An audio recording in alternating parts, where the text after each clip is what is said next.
beleza? Douglas Garcia trazendo informações do Grêmio. Hoje eu quero falar sobre o Jean-Pierre, quero conversar sobre o Bruno Nazário e dar as informações sobre o Pedro Rocha, a possível volta.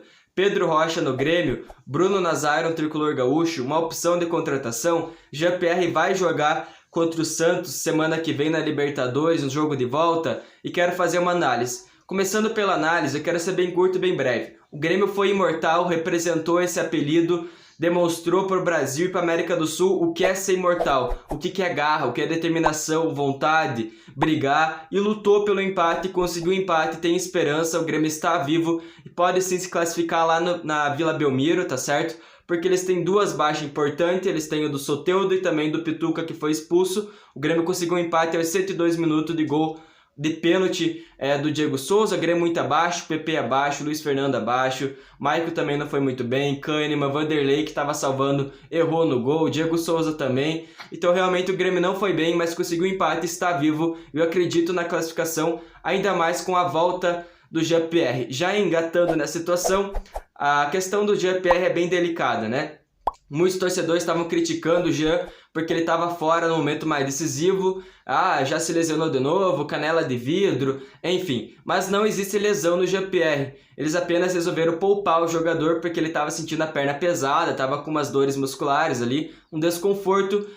O departamento médico do Grêmio, por conta do histórico de lesão, resolveu poupar ele para esse jogo e ter à disposição no jogo de volta. Ou seja, ter à disposição. Ele vai jogar, o Jean-Pierre vai ser o nosso camiseta 10 que fez muita falta, beleza? Então ele vai voltar, vai estar em campo na Vila Belmiro, uma peça fundamental para o esquema tático do Renato Portaluppi. E por que ele estava ali no banco contra o Vasco, né? Foi apenas uma jogada do Grêmio, deixar ali o Cuca com aquela pulga atrás da orelha. Será que o Jean-Pierre vai jogar? Será que não vai? Poderia colocar um time bem mais ofensivo e o Grêmio coloca ele lá no banco, dando a ideia que ele pode jogar. Assim o Cuca se defende mais, coloca 3 volantes e daí facilita o jogo, entre aspas, do Grêmio. Eles não vêm com força máxima. Essa foi a ideia do Grêmio, ideia do Renato, do Romildo, enfim, do Grêmio em geral, em colocar o Jean-Pierre no banco contra o Vasco para deixar essa dúvida para o Santos. Mas quarta-feira, contra o Santos, ele vai estar à disposição e vai jogar a princípio como titular. Não se sabe, ele vai estar à disposição. Se no banco ou titular, já não sabemos, mas eu acredito que sim como titular.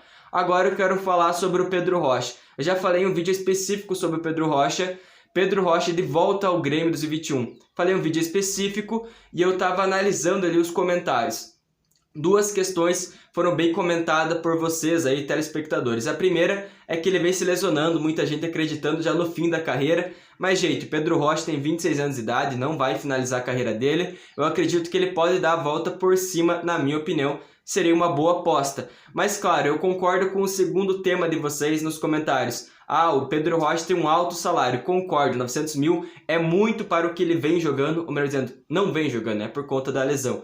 Realmente 900 mil é muita coisa, mas se o Grêmio consegue uma divisão salarial com o Spartak Moscou, aí fica bom. 400 mil para o Grêmio, 500 mil para o Spartak, 500 mil para o Grêmio ou 400 mil. Enfim, uma divisão salarial seria bom para o Grêmio. Aí sim eu gosto do nome do Pedro Rocha, eu acredito no futebol dele, acho bom jogador, já mostrou isso lá na Copa do Brasil fazendo gol em final. Mas realmente, se for por 900 mil, eu prefiro usar a base. Prefiro usar o Léo Chu, prefiro usar o Elias, prefiro usar o Ferreira, prefiro usar o Jonathan Roberto, prefiro usar o Guilherme Azevedo, enfim. Se vir para um salário acessível ao Grêmio, o Pedro Rocha seria uma boa. Caso não tenha essa questão aí, melhor que ele fique lá mesmo no Flamengo. Flamengo que está investindo muito agora, realmente vai ter que liberar alguns jogadores. 2 dele que está sendo em pauta é o do Michael e o do Pedro Rocha. Ou seja, tem sim chance dele voltar para o Grêmio ou ir para um outro clube. E agora que eu já falei do Jean-Pierre, já falei do Pedro Rocha, já analisei a vitória, eu quero falar sobre último tema aqui do canal, o Bruno Nazário, né?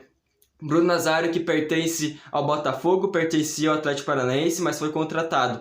Botafogo, meu Deus, tá numa zona ali do rebaixamento, tá indo cada vez a pior, já tá sendo até meme dele na Série B, e realmente o Botafogo tem grande chance de cair para a segunda divisão. Nesse caso, não tem como manter jogadores de alto nível. Por exemplo, o Cruzeiro teve que se livrar do Thiago Neves, infelizmente veio para o Grêmio.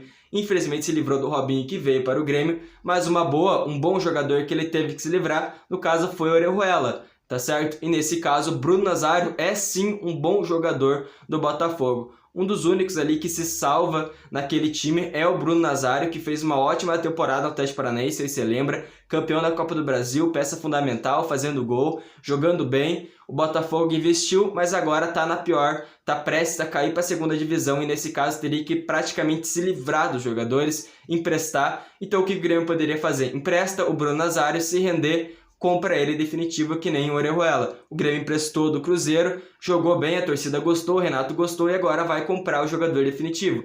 Eu sei que o Bruno Nazário seria uma aposta, mas como eu disse, empresta o jogador, o Grêmio precisa de meia, o Grêmio só tem o GPR e o Robinho, tá certo? Então o Robinho para mim não é útil, precisa trazer sem dúvidas. O Bruno Nazário é superior ao Robinho. Tá certo? Então eu gostaria muito da contratação por conta do momento, é acessível o Bruno Nazário, não tem um salário alto, não ganhava muito bem lá no Atlético Paranaense, não ganha muito bem no Botafogo, salário baixo, é acessível. Se realmente o Botafogo cair para a segunda divisão, seria uma boa contratação no meu ver. O que você acha sobre o Bruno Nazário? Comenta aqui embaixo livremente, demonstre sua opinião, claro, esses aqui são meus 2 centavos, a minha opinião.